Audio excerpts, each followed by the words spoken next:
అందరికీ నమస్తేనుల్లా welcome to MR media Telangana. This is Rekha. మేఘాల మీద పొద్దుందామలకు ప్రెస్ మీట్ పెట్టిండు రేవంత్ అన్న. పొద్దుందామలకు ప్రెస్ మీట్ పెట్టిండు కదా, షాబాద్ ఇన్సిడెంట్ గురించి మాట్లాడతాడు. ఎందుకంటే హోంశాఖ మంత్రిగా ఆయననే ఉన్నాడు. హోంశాఖ నేను హ్యాండిల్ చేయడంలో నేను ఫెయిల్ అయినా అని చెప్పేసి చెప్పుకుంటాడు, లేకపోతే పోలీస్ వ్యవస్థ ఫెయిల్ అయింది అని చెప్పేసి చెప్పుకుంటాడు అని చెప్పేసి ఎక్స్పెక్ట్ చేసిన. నేనైతే గదే ఎక్స్పెక్ట్ చేసిన. షాబాద్ ఇన్సిడెంట్ గురించి మాట్లాడతాడేమో అని అనుకున్నా, కానీ రేవంత్ అన్న మాటలు అంతకు మించి అంటారు కదా, అంతకు మించి ఉన్నాయి. అసలు మొత్తం ఓవరాల్ ప్రెస్ మీట్లా షాబాద్ ఇన్సిడెంట్ గురించి, ఆ ఆరుగురిని ఆగం చేసిన దాని గురించి, వాని గురించి మాట్లాడిన దాఖలాలు లేవు. మొత్తం మీద ఇక్కడ నేను ఫెయిల్ అయినా అని చెప్పేసి ఒప్పుకున్నాడు. ఎందుకంటే ఆ ప్రెస్ మీట్లో అంశం తీయనప్పుడే Revanth Reddy utter flop fail అయిపోయింది. ఏం మాట్లాడిండు ప్రెస్ మీట్లో, ఏ అంశాల గురించి మాట్లాడిండు అనేది ఈ వీడియోలో మనం మాట్లాడుకుందాము. మీరు ఒక్క సబ్స్క్రైబ్ చేసుకొని, మీ యొక్క సబ్స్క్రైబ్ నాకు ఎంతో బలాన్ని ఇస్తుంది. రైట్, మొత్తం మీద చాలా అంశాలు మాట్లాడిండు. అదే భాష, అదే వదురుబోతుతనము, అదే ఒర్రుడు, అదే వాగుడు, ఇంకొకటి ఏమీ లేదు. ఎట్లా పెట్టి తన పంతం నెగ్గించుకోవాలని చూస్తూ ఉన్నాడు రేవంత్ రెడ్డి. ఇప్పుడు తన పంతం ఏందయ్యా అంటే, కాళేశ్వరం ద్వారా నీళ్ళు ఇవ్వద్దు, ఒకవేళ కాళేశ్వరం ద్వారా నీళ్ళు ఇస్తే కేసీఆర్కు పేరు పోతుంది, కేసీఆర్కు పేరు వస్తుంది కాబట్టి పేరు లేదట కేసీఆర్ కట. ఆయన మాట్లాడుతాడు ఆ ప్రెస్ మీట్లో. కానీ నేను ఇటువంటి ముచ్చట్లు చెప్తే మొత్తం ల్యాగ్ అయిపోతుంది, మాట్లాడుకోవాల్సినవి చాలా ఉన్నాయి. మొత్తం మీద రేవంత్ రెడ్డి ప్రెస్ మీట్ పెట్టింది ఎందుకయ్యా అంటే, నిన్న బూమరాంగ్ అయిపోయిండు. ఎందుకు బూమరాంగ్ అయిపోయిండంటే, అంతకుముందు వరద లేదు, ఏమి లేదు, వాన లేదని చెప్పేసి మాట్లాడిండు. ఇట్లా నెత్తి మీద గిట్ల మొట్టికాయలు వేసినట్టున్నారు ఎవరో, గిట్ల మొట్టికాయలు వేసిండ్రు. అరే నాయన, మీది బాధకు వాన పడితే కిందికి వరద వస్తుంది, అటు మీది బాధకు వానదేవుడు చంపుతాడు, ఈ గోదావరి నీళ్ళు వస్తూ ఉన్నాయి, మేడిగడ్డ అటు అన్నారం సుందిల్లా లేకపోతే కన్నెపల్లి పంప్ హౌస్ దగ్గర ప్రాణహిత ప్రవహిస్తూ ఉన్నది, 1,00,000 క్యూసెక్కుల వరద పోతా ఉన్నది, నువ్వు నీళ్ళు లేవని చెప్పినావు, ఆగమైనవు అని అంటే, నిన్న ఖమ్మంలో సభ పెట్టి, ఆ సభ పెట్టిన కాడ ఒకవేళ నిన్ను నిల్వలు చేస్తే మేడిగడ్డ, అసలు మేడిగడ్డ ప్రస్తావనే వస్తలేదు, మేడిగడ్డతో సంబంధం లేకుండా కన్నెపల్లి పంప్ హౌస్ లాంచ్ చేసి అన్నారము సుందిల్లా అక్కడి నుంచి ఎస్ఆర్ఎఫ్పి ఎల్లంపల్లికి నింపమని చెప్పేసి చెప్తా ఉన్నారు. అక్కడి నుంచి ఆయకట్టుకు నీళ్లు పోతాయి అని చెప్పేసి. ఇక మన రేవంత్ అన్నకు బ్యారేజ్కు తేడా తెలియదు, డ్యామ్కు తేడా తెలియదు, ఇంకా 2.5 ఏళ్ళ పొద్దయితుంది. కనీసం ప్రతిపక్షంలో ఉన్నప్పుడన్నా కాళేశ్వరం గురించి చదవాలి. ఎందుకు చదవాలి, ఎందుకు అర్థం చేసుకోలేదంటే, దాని మీద ఆరోపణలకే కాలయాపన సరిపోయింది. ఆరోపణలు చేసుట్లని మునిగిపోయింది కాబట్టి 1,00,000 కోట్ల అవినీతి జరిగింది అని చెప్పేసి మాట్లాడిరు కాబట్టి. రైట్, మొత్తం మీద నిన్న సభలో నీళ్ళు ఉన్నాయని ఒప్పుకున్నాడు. మొన్ననేమో నీళ్ళే లేవు, వానలే లేదని ఒప్పుకున్నాడు. నిన్ననేమో దానికి నేనే రాంగ్ మాట్లాడినని చెప్పేసి నిన్న నీళ్ళు ఉన్నాయని ఒప్పుకున్నాడు. ఒకవేళ మేడిగడ్డలో నీళ్లు నింపితే భద్రాద్రి రాముల వారు కొట్టుకపోతారని చెప్పేసి మాట్లాడిండు. భద్రాద్రి రాముని మీద కొట్టేసి అబద్ధాలు వల్లిచ్చిండు రేవంత్ రెడ్డి. అబద్ధానికి అంగీలాగేస్తే అది రేవంత్ రెడ్డి అని చెప్పేసి మొత్తము అబద్ధాలు వల్లిచ్చిండు. ఇలా రిటైర్డ్ ఇంజనీర్ల సంఘం ఏదైతే ఉన్నదో, రిటైర్డ్ ఇంజనీర్లు ఏమని ఇచ్చిర్రు, లేఖ రాసిర్రు రేవంత్ రెడ్డికి. దాని నుంచి నీళ్లు విడుదల చేయండి, కన్నెపల్లి పంప్ హౌస్ను వాడుకొని నీళ్లు తెలంగాణ రైతాంగానికి నీళ్లు ఇయ్యండి అని చెప్పేసి మాట్లాడితే, అటు రిటైర్డ్ ఇంజనీర్లను మాట్లాడిండు. ఈటెల రాజేందర్, బీజేపీ పార్టీ నుంచి ఈటెల రాజేందర్, నాకు రాష్ట్రం ముఖ్యము, పార్టీ నెక్స్ట్ అని చెప్పేసి ఈటెల రాజేందర్ మాట్లాడితే, హరీష్ రావు చెప్పినట్టు ఈటెల రాజేందర్ మాట్లాడుతుండు అని చెప్పేసి ఈటెల రాజేందర్ మీద నోరు వారేసుకున్నాడు, హరీష్ రావు మీద నోరు వారేసుకున్నాడు. మొత్తం మీద ఏ విధంగా ఎట్లా మాట్లాడింది అనేది కొన్ని వీడియోలు మనం చూడాల్సిన అవసరం ఉన్నది. రేవంత్ రెడ్డి ఆ వీడియోలు చూద్దాం మనం ఇప్పుడు.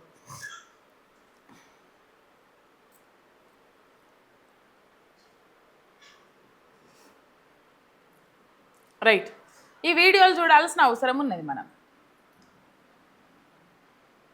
ఇప్పుడు నేను తెలంగాణ మేధావులను, రిటైర్డ్ ఇంజనీర్ల ముసుగులో, ఆనాడు వాళ్ళ అవినీతిలో పీకల దాకా కూరుకుపోయినా, ఈ రోజు కూడా ప్రజల్ని తప్పుదో పట్టించడానికి తెలంగాణ రిటైర్డ్ ఇంజనీర్లు అంటే మేధావులు అన్నట్టుగా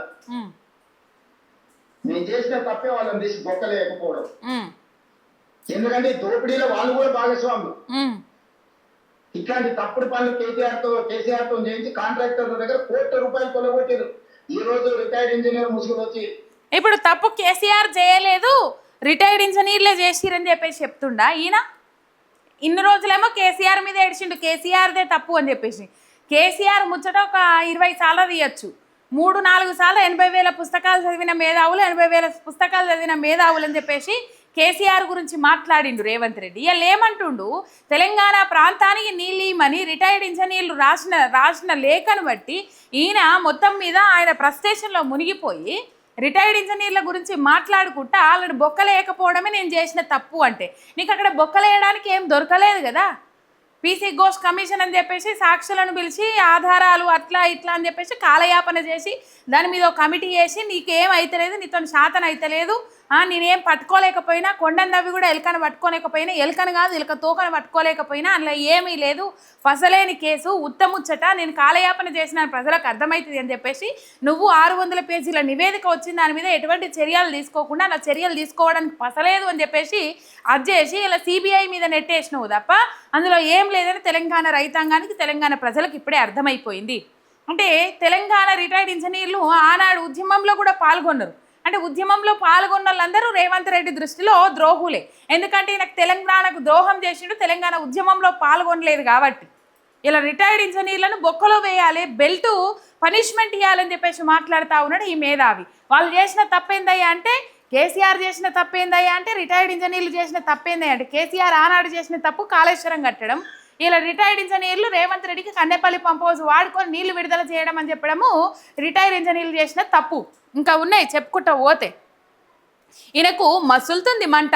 ఈయన మొత్తం చూస్తే అసలు తెలంగాణ రాష్ట్రానికి నీళ్ళు ఇవ్వడం ఇష్టం లేదు, తెలంగాణ ప్రాంతానికి నీళ్ళు ఇవ్వడం ఇష్టం లేదు అనేది క్లియర్ కట్గా అర్థమవుతుంది. రెడ్డి గారు, ప్రసాద్ రెడ్డి గారు నిన్న మన బయటకు వచ్చి సన్నాయి నొప్పుతుంది. ఎందుకంటే చెర్లపల్లి జైలు పంపలే కదా, చెర్లపల్లి జైలు పంపిస్తే తెలుస్తుండేది. రెడ్డి గారు, శ్యాంప్రసాద్ రెడ్డి గారు నిన్న మన బయటకు వచ్చి సన్నాయి నొప్పుతుంది. చెర్లపల్లి జైలుకు పంపలేదనంటే సన్నాయి నొక్కులు నొక్కుతా ఉన్నారట. మొత్తం మీద రేవంత్ రెడ్డికి నీళ్ళు ఇవ్వడం ఇష్టం లేదు అనేది ఇయ్యాల పెట్టిన ప్రెస్ మీట్లో ఫుల్గా క్లియర్ కట్గా అర్థమైంది. గురుదక్షిణగా నీళ్లు విడుదల చేస్తుర్రావు, బరాబర్ నీళ్లు మొత్తం అటు పోయేటట్టు చేస్తుర్రు, వాళ్ళకి ఎత్తుకోవడం ఈజీ అవుతా ఉన్నది. మన నీళ్లు మనం ఎత్తుకుంటే అయిపోయేదానికి అటు పోతున్న నీళ్ళు. అక్కడ హరీష్ రావు గారు చెప్పింది ఏంటంటే, పట్టిసీమ ఏదైతే ఉన్నదో పట్టిసీమ నుంచి వాళ్ళు నీళ్లు విడుదల ఎత్తిపోసుకుంటా ఉన్నారు, కానీ కన్నెపల్లి పంప్ హౌస్ మాత్రం వెలవెలబోయింది, బోసిపోయింది. ఇక్కడ మన పని మనం చేసుకోవాలి కదా, మరి పక్క రాష్ట్ర పోలకు ఉన్న సోయి మనకి ఎందుకు లేదు అని చెప్పేసి మాట్లాడారు. దాన్ని పట్టుకొని అబ్బా అబ్బా అబ్బా అబ్బా ఏం ల్యాగ్ చేస్తాడంటే ఘోరమైన ల్యాగ్ చేస్తాడు.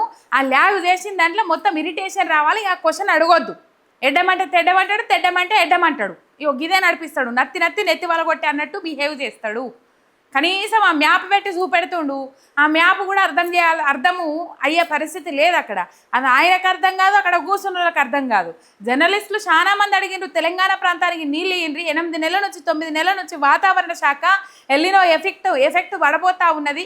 8-9 నెలల నుంచి హెచ్చరికలు జారీ చేసినప్పటికీ కూడా మీరు ఎందుకు నీళ్ళు ఎత్తిపోయలేదు అని చెప్పేసి మాట్లాడితే NDSC రిపోర్టు అది ఇది అల్లం బెల్లం అన్ని ముచ్చట్లు మాట్లాడుతుండు.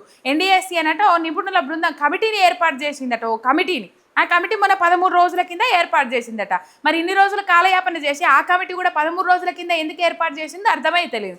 అంటే 2.5 ఏళ్ల పొద్దు పట్టిందా కమిటీ ఏర్పాటు చేయడానికి NDSCకి? రేవంత్ రెడ్డి అడ్డంగా దొరికిపోయింది. ఇవాళ ప్రెస్ మీట్ పెట్టి నాకు తెలంగాణ ప్రాంతానికి నీళ్ళు ఇచ్చడిస్తాం లేదని చెప్పేసి అడ్డంగా దొరికిపోయిండు. ఇంకా వినాల్సినవి ఉన్నాయి. సూపర్ ఎఫెక్ట్ ఉంటుందని చెప్పేసి దాదాపు 8 నెలల నుంచి వెళ్ళి వాతావరణ శాఖ అధికారులు చెప్తూనే ఉన్నారు. ముందు నుంచి వెళ్ళి ప్రభుత్వం దీని విషయంలో ఆలోచించలేదు. ఇప్పుడు సమయానికి వచ్చిన తర్వాత దీని విషయంలో ఆలోచిస్తున్నాను. ఒక మాట 95 మీటర్ల ఎత్తులో నీళ్లు పడుతున్నాయని ఇట్లా కోపం వస్తుంది. అప్పుడు ఇరిగేషన్ ఇంజనీర్ చెప్తా ఉంది సార్. నేను అదే చెప్తున్నా, ఆయనకు ఈయనకు తెలివితేటలు ఎక్కువైనాయి. వీళ్ళిద్దరికి బెల్ట్ ట్రీట్మెంట్ ఇస్తే గానీ దారిలో పడరు. వాళ్ళిద్దరికి బెల్ట్ ట్రీట్మెంట్ అవసరం ఉన్నది. అబద్ధాలు చెప్తున్నారు కాబట్టి. ఏవో అబద్ధాలు చెప్పిండ్రు. సూపర్ ఎఫెక్ట్ ఉంటుందని చెప్పేసి ఎల్లినో ఎఫెక్ట్ ఉంటుంది అని చెప్పేసి అధికారులు చెప్పిండ్రు. వాళ్ళకిద్దరికి తెలివితేటలు ఎక్కువైనాయి అంటే బెల్ట్ ట్రీట్మెంట్ ఇస్తే బాగుంటుంది అని చెప్పేసి మాట్లాడుతుండు రేవంత్ రెడ్డి. మరి నీకే ట్రీట్మెంట్ ఇస్తారు రేవంత్ అన్న? నీళ్ళున్నా కూడా కావాల్సుకొని ఎత్తిపోస్తలేవు కదా, మరి నీకే ట్రీట్మెంట్ ఇస్తుంది తెలంగాణ సమాజం. ఒకసారి వెనుకకు మరి చూసుకుంటలేవా? మీ వీపు మీకు కనబడతలేదా రేవంత్ అన్న? అదే ప్రశ్నిస్తూ ఉన్నారు మాజీ మంత్రి హరీష్ రావు గారు. రైట్, మొత్తం మీద ఇగో ఇట్లా అక్కసు వెళ్ళగక్కున్నాడు. ఆయన ఇంకో ముచ్చట ఏం మాట్లాడతాడంటే ఒకసారి వినుండ్రి మీరు. దాదాపు 8 నెలల నుంచి వెళ్ళి వాతావరణ శాఖ అధికారులు చెప్తూనే ఉన్నారు. ముందు నుంచి వెళ్ళి ప్రభుత్వం దీని విషయంలో ఆలోచించలేదు. ఇప్పుడు సమయానికి వచ్చిన తర్వాత దీని విషయంలో ఆలోచిస్తుందని ఒక మాట చెప్తా ఉన్నారు. ప్రామాణిక దగ్గర 96 మీటర్ల ఎత్తులో నీళ్లు పోతున్నాయని, ఎందుకు ఎత్తిపోయేది అనే మాట అప్పుడు ఖాళీ అన్నారంలో 3 టీఎంసీల నీళ్లు పోతే ఈయనకు తెలిసి మాట్లాడుతాడో తెలియక మాట్లాడుతుండో అర్థమైతే లేదు. ఏవైనా బరాజులయ్యి మూసి పెట్టుమని చెప్పరు. ఫ్లో పోతా ఉన్నది, కావాల్సినంత హైట్లో ఫ్లో పోతుంది. ఇప్పుడు నీళ్లు విడుదల చేస్తే పంప్ హౌజ్లతో ఎత్తిపోస్తే కావాల్సినంత హైట్లో మనం నీళ్ళు ఎత్తిపోసుకోవడానికి అనువుగా కావాల్సినంత హైట్లో నీళ్ళు ఎత్తిపోసుకోవచ్చు. ఈయనకు తెలిసి మాట్లాడుతుండో తెలియక మాట్లాడుతుండో తెలియదు. ఫ్లో ఎక్కువగా ఉన్నప్పుడు గేట్లు విడుదల చేస్తారు. ఈ హిమాయత్ సాగర్ అండ్ అది హిమాయత్ సాగర్ అక్కడి నుంచి ఎంజీబీఎస్ బస్ స్టాండ్ మునిగిపోయేటట్టు ఏకదమన ఒకసారి గేట్లు ఎట్లా ఎత్తేసిండ్రు? ఎందుకు ఎత్తేసిండ్రు? తెగిపోతే అని ఎత్తేసిండ్రు అని చెప్పిర్రు కదా. మరి అది కూడా అంతే. బరాజులలో ఎక్కడైనా నీటి ఫ్లో ఎక్కువగా ఉన్నప్పుడు ఓపెన్ చేసే పెడతారు. ఆ ఓపెన్ చేసి పెట్టిన దాంట్లోకెళ్ళి మనం ఎత్తిపోసుకోవాలి నీళ్ళు. గాయంత యావలేకపోతే ఎట్లా రేవంత్ అన్న? ఏమైనా ప్రెస్ స్టేషన్లో మాట్లాడు. ఈటల రాజేందర్ గురించి మాట్లాడతాడు. ఈటల రాజేందర్ హరీష్ రావు చెప్పినట్టు మాట్లాడుతూ ఉన్నాడట. ఆయన ఏం చెప్పిండు? మీకు రాష్ట్ర ప్రయోజనాలు ఇంపార్టెంట్ కాదు, మీకు గురువు గారి ప్రయోజనాలు ఇంపార్టెంటు. పట్టిసీమ ఎప్పుడో మీ హయాంలోనే కట్టిరు. పట్టిసీమతో నీళ్ళు ఎందుకు ఎత్తిపోసుకుంటుర్రు అని అడగలేదు వాళ్ళు. ఏమని అడిగిర్రు అని అంటే, అక్కడ పట్టిసీమ పంపులు చాలు చేసిండ్రు, ఎల్నినో ఎఫెక్ట్ పడుతుందని ఆ ప్రభుత్వానికి తెలిసింది. మరి మీరు ఎందుకు ఎత్తిపోస్తలేరు కన్నెపల్లి పంప్ హౌస్లు పెట్టి అని చెప్పేసి ప్రశ్నిస్తారు. దానికి సమాధానం లేదు మీ దగ్గర. ఇదిగో తోక అంటే అదిగో పులి, అగో పాయ అంటే అచ్చ గిదే ఉన్నది రేవంత్ అన్నది. ఇంకొకటి ఏమీ లేదు. తెలంగాణ ప్రాంతానికి నీళ్ళు ఇచ్చే యావ లేదు. ఎల్లినో ఎఫెక్ట్తోని మనందరి గొంతులేండి సచ్చదాకా చూస్తూ ఉన్నాడు. తెలంగాణ పంటలన్నీ ఎండిపోయేటట్టు చూస్తూ ఉన్నాడు. ఇక పంటల గురించి మాట్లాడతాడు, ఆరబెట్టుకునే పంటలు వేయాలని చెప్పేసి. అయ్యా నాయన, ఒక గింజ మొలవాలన్నా ఒక సుక్క నీళ్ళు అవసరం. ఎంత ఆరబెట్టుకునే పంటలు వేసినా కూడా నీళ్లు కావాలి, కంపల్సరీ కావాలి. మరి సుక్క చినుకు వాన పడినప్పుడు ఆ ఆరబెట్టుకునే పంటలకు కూడా యాడికెళ్ళిస్తావు నీళ్ళు? సరే వరేయద్దని చెప్పేసి ఇప్పుడు నీ ఇంటెన్షన్ అంతా అర్థమైంది. నువ్వు నీళ్ళు ఇస్తే వరేస్తే యూరియా అడుగుతారు, 24 గంటల కరెంట్ అడుగుతారు, సన్నాలు వేయమని చెప్పారు కాబట్టి సన్నవడ్లు వేసిరు, దానికి బోనస్ కావాలని అడుగుతారు. ఇదంతా ఎగ్గొట్టే ఉపాయం తప్ప ఇంకొకటి ఏమీ లేదు. కాళేశ్వరం వేస్ట్కి కట్టిండు కేసీఆర్ అని అట్లా జనాలకు పోతుంది. ఇంకొకటి, నేను ఈ వడ్లకు పైసలు వేయాల్సిన అవసరం లేదు అని చెప్పేసి ఆలోచన చేసుకొని మాట్లాడిండు. ఇగో ఇంకొక ముచ్చట మాట్లాడుతాడోలా ఎంత జుగుప్సాకరంగా మాట్లాడిండు, ఘోరం. నీళ్ళు ఎట్లా అని మాట్లాడితే ఈ మాట మాట్లాడతాడు. ఏమున్నది, వీళ్ళకి పోసి రక్తం తగ్గితే పంటల మీద అదే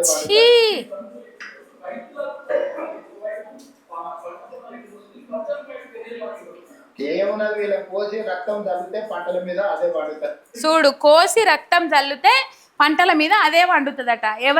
ఇప్పుడు నీళ్ళు ఎవరైతే అడుగుతా ఉన్నారో వాళ్ళ రక్తం కోసి పంటల మీద చల్లితే పంటలు అవే వండుతాయట. అవు రేవంత్ అన్న, నిజంగా ఆలోచనే ఉంటే నిజంగా కోసి రక్తం చల్లితే పంటలు వండుతాయి, మనకు కరువు రాదు అని అంటే చలో యావత్తు 4 కోట్ల తెలంగాణ ప్రజానీకము ఒక్కొక్కరు కోసి నెత్తురు చిందేయడానికి రెడీగా ఉన్నారు. నువ్వు కూడా రెడీగా ఉన్నావా? దాంట్లో రక్తం కోసి చిందిస్తే పంటలు వండుతాయా? ఏం మాటలు మాట్లాడుతున్నావు రేవంత్ అన్న? మీరు ముఖ్యమంత్రి అని చెప్పుకోవడానికి సిగ్గు అనిపిస్తూ ఉన్నది, తల దించుకోవాలనిపిస్తూ ఉన్నది. రాష్ట్రం పరువు దేశం మొత్తం ఆగం చేసి పడేస్తా ఉన్నావు. ఈ మాటలకు కౌంటర్ ఇచ్చిండ్రు మాజీ మంత్రి హరీష్ రావు గారు. ఆ షాబాద్ రాజ్కుమార్ అనే అంతకుడు ఎవడైతే ఉన్నాడో వాడు నువ్వు ఒకటే రేవంత్ రెడ్డి.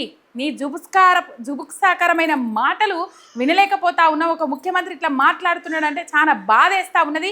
యావత్తు తెలంగాణ సమాజానికి బేషరత్తుగా క్షమాపణ చెప్పు అని చెప్పేసి ఎల్లంపల్లి డెడ్ స్టోరేజ్కి వస్తుంది. దాంట్లో 20.10 టీఎంసీల నీళ్లు నిల్వ సామర్థ్యం ఉన్నది. దానికి డివైడ్ చేసే రకంగా నీళ్లు సప్లై చేయొచ్చు అని నిన్ననే చెప్పిర్రు. నిన్న మీరు మాట్లాడిన మాటలకు కౌంటర్ ఇచ్చిర్రు. మీరు పొడుగు పొట్టి అని చెప్పేసి మాట్లాడినా కూడా ఆ అంశాలు మాట్లాడకుండా, ఇంకా పార్టీ మారుతారనే అంశం గురించి మాట్లాడకుండా ఎల్లంపల్లి స్టోరేజ్ గురించి మాట్లాడిండు, కన్నెపల్లి పంప్ హౌస్ల గురించి మాట్లాడిండు. ఇలా ఏమీ లేదు, ఒక డైవర్షన్ పాలిటిక్స్కు దిగిండు రేవంత్ రెడ్డి. అంతకు మించి ఏమీ లేదు.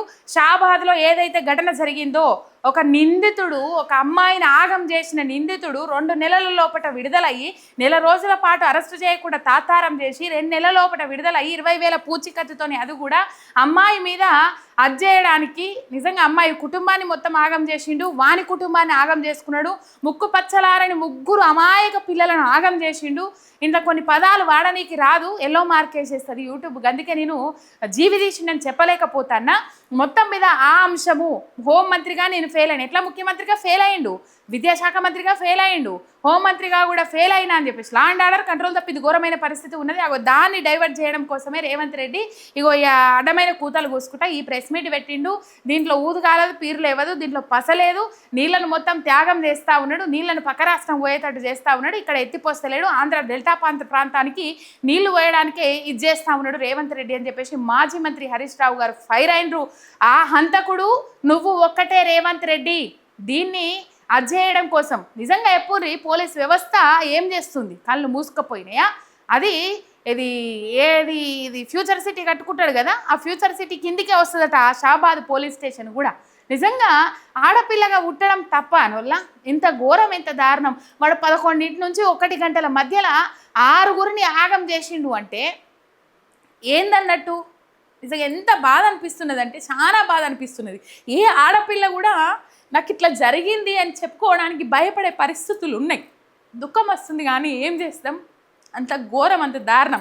రేవంత్ రెడ్డి నువ్వు ఆ అంతకుడు ఒక్కటే అని చెప్పేసి మాజీ మంత్రి హరీష్ రావు గారు ఫైర్ అయినరు రేవంత్ రెడ్డి మీద. ఇది కథ డైవర్షన్ పాలిటిక్స్ కోసమే ఈ ఏషం ముంగటేసుకున్నాడు. ఒక హోంమంత్రిగా ఒక్క ముచ్చటంగా దాని మీద మాట్లాడాల్సిన అవసరము, ఆవశ్యకత, బాధ్యత రేవంత్ రెడ్డి మీద ఉండే, కానీ మాట్లాడాలి, ఆ మాటనే మాట్లాడాలి.